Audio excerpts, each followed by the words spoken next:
ओम नमः शिवाय। दोस्तों स्वागत है आप सभी का आपके अपने चैनल खुशहाल ज़िंदगी में।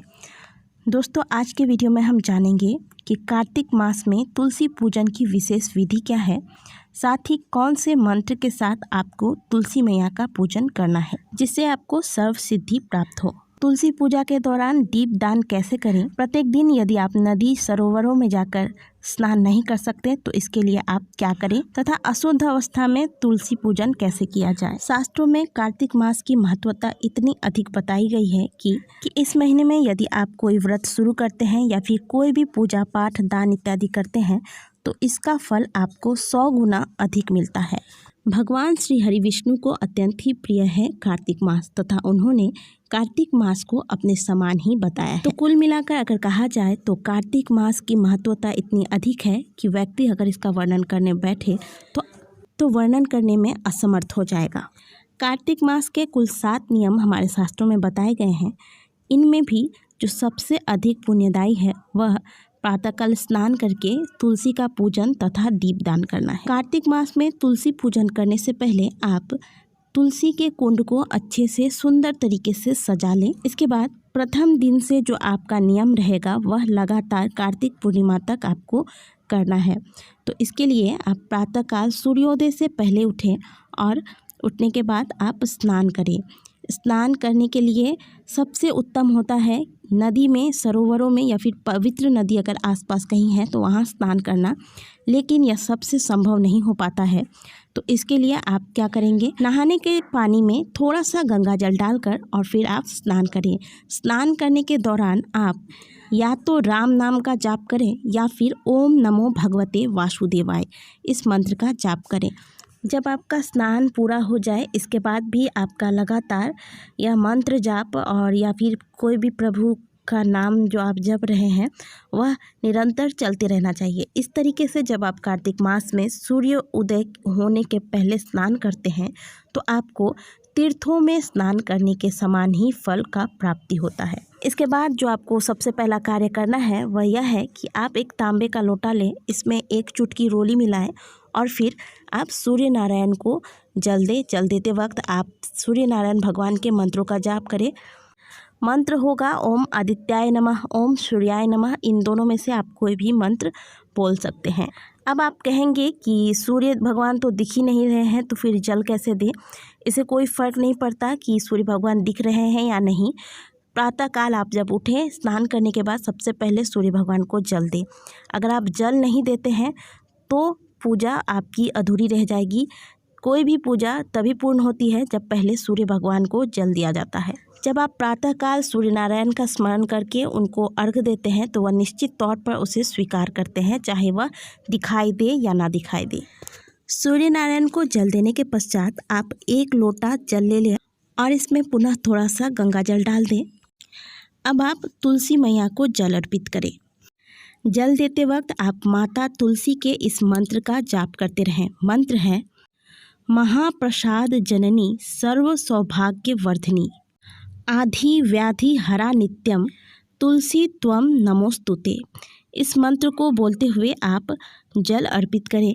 लेकिन यदि आपको यह मंत्र याद नहीं रहता है या फिर आप उच्चारण नहीं कर पाते हैं तो एक बहुत ही अच्छा मंत्र है जिसका उच्चारण अगर आप नित्य तुलसी मैया की पूजा के वक्त करते हैं तो आपको विशेष कृपा की प्राप्ति होती है।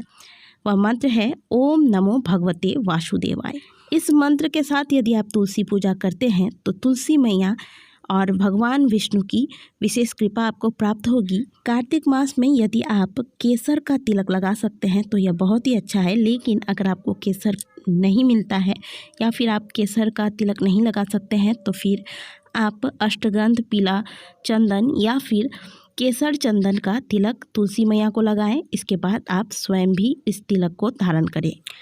अब आप तुलसी मैया को पुष्प चढ़ाएं। जो भी पुष्प आपको सुबह के वक्त हो सकता है कि पुष्प प्राप्त ना हो, लेकिन अगर आप शाम के वक्त बाज़ारों में भी पुष्प मिलते हैं तो आप लाकर अगर रख सकते हैं तो उस पुष्प को माता को समर्पित करें तुलसी मैया के सामने। पुष्पों से अगर आप रंगोली बना सकते हैं तो बहुत ही उत्तम होता है, और अगर आपके पास रंग है तो आप रंगों से रंगोली बनाएं। इसके बाद आप तुलसी मैया को नैवेद्य चढ़ाएं। नैवेद्य में आप फल चढ़ा सकते हैं, कोई मिठाई मंगा कर रख लें और वह मिठाई आप चढ़ाएं। मिश्री चढ़ा सकते हैं, मतलब अपनी श्रद्धा अनुसार, अपनी क्षमता अनुसार जो भी संभव हो वह नैवेद्य आप माता को चढ़ाएं। अब बारी आती है दीपक की। तो आप तुलसी मैया के सामने एक मिट्टी का दीपक ले लें और इसमें आप घी भर दें। अगर घी नहीं होता है तो आप तिल का तेल का इस्तेमाल करें। तुलसी के नीचे दिया जलाने के लिए आप हमेशा ही गोल बाती का इस्तेमाल करें। तो गोल बाती में आप तिल का या फिर घी का दीपक जलाएं, और दीपक को कभी भी आप डायरेक्ट ज़मीन पर न रखें। थोड़े से चावल के दाने या फिर पुष्प की पंखुड़ियाँ आप नीचे में सजा दें, और नहीं तो आप छोटा सा एक प्लेट रख दें और उसके ऊपर आप दीपक रखें। इसके बाद आप एक तुलसी माला ले लें और इस माला से ओम नमो भगवते वासुदेवाय मंत्र का 108 बार जाप करें। अब आप खड़े होकर 11 बार तुलसी की परिक्रमा करें। परिक्रमा के लिए हमने जो आपको मंत्र बताया है तुलसी मैया का, इसी मंत्र का उच्चारण करें। और अगर आपसे नहीं हो पाता है तो आप ओम नमो भगवते वासुदेवाय मंत्र का भी जाप कर सकते हैं। यह मंत्र एक ऐसा मंत्र है जिससे आप पूरी तुलसी पूजा की विधि संपन्न कर सकते हैं, क्योंकि यह भगवान विष्णु का मंत्र है। और तुलसी को क्या कहते हैं? तुलसी को विष्णु प्रिया कहते हैं।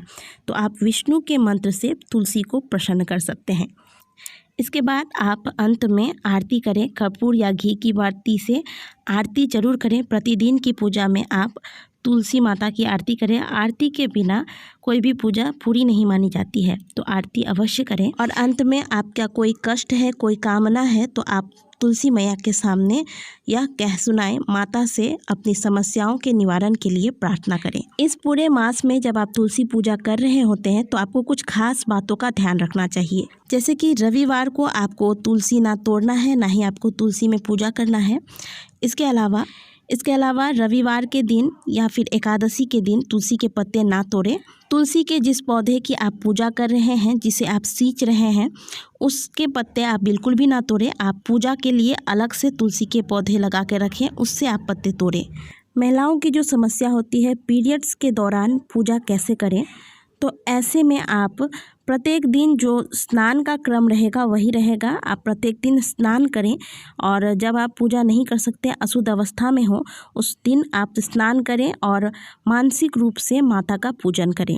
लेकिन आप ऐसा ना सोचें कि आज पूजा नहीं करना है तो आज हम लेट से उठेंगे, ऐसा नहीं। आपके सोकर उठने का क्रम वही रहेगा। सूर्योदय से पहले उठें, स्नान करें, और फिर पूजा आप नहीं कर सकते लेकिन मानसिक रूप से आप माता को जल चढ़ा सकते हैं, उनकी आरती कर सकते हैं, उनकी प्रार्थना कर सकते हैं। यह सारी विधि आपको मानसिक रूप से कर लेनी है। और शाम के वक्त पूजा विधि वही रहेगी। शाम के वक्त जैसे आप प्रत्येक दिन तुलसी के नीचे दिया जलाते हैं, वैसे आपको दिया जलाना है, धूप दिखाना है और तुलसी मैया की परिक्रमा करनी है शाम के वक्त भी। तो दोस्तों, यदि आप किसी खास मनोकामना के साथ इस पूरी विधि का पालन करते हुए पूरे कार्तिक मास में तुलसी माता की सेवा करते हैं, तुलसी माता का पूजन करते हैं, तो निश्चित तौर से आपकी मनोकामना पूर्ण होती है। आशा है कि आज की दी गई जानकारी आपको अच्छी लगी होगी। वीडियो अच्छी लगी है तो वीडियो को लाइक करें, कमेंट बॉक्स में तुलसी मैया के जयकारे अवश्य लगाएं। मिलते हैं अगले वीडियो में, तब तक के लिए जय श्री कृष्णा, जय तुलसी मैया।